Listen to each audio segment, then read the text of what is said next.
હાલો મિત્રો, આજે મારે વાત કરવી છે ભારતીય જનતા પાર્ટીની.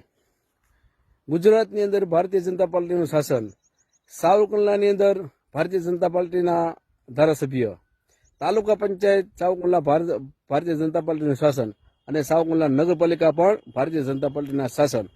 તો સાવરકુંડલા નગરપાલિકાના અંડરની આવતી નાવલી નદીની અંદર રિવરફ્રન્ટ બને છે, જે 25 કરોડના ખર્ચે બની રહ્યો છે. ત્યારે મારે સાવરકુંડલાની જનતાને પૂછવું છે કે ચાલો આ રિવરફ્રન્ટની અંદર કોન્ટ્રાક્ટરને કેટલી કમાણી છે એ આપણે કરોડપતિની ગેમ રમીને તમને પૂછીએ.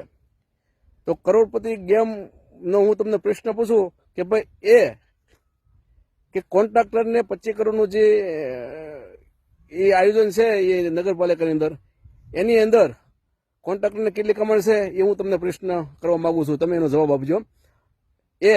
1 કરોડ કમાશે કોન્ટ્રાક્ટર એમાંથી 25 કરોડમાંથી, બી 2 કરોડ કમાશે, કે સી 3 કરોડ કમાશે, અને ડી કે પછી અનલિમિટેડ કમાશે એમાંથી.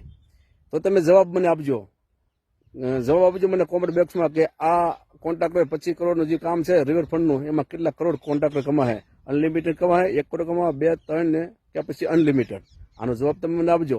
બાકી ભારતીય જનતા પાર્ટી તો ઈમાનદાર છે, ભ્રષ્ટાચાર તો કરતી જ નથી હો. જય શ્રી રામ.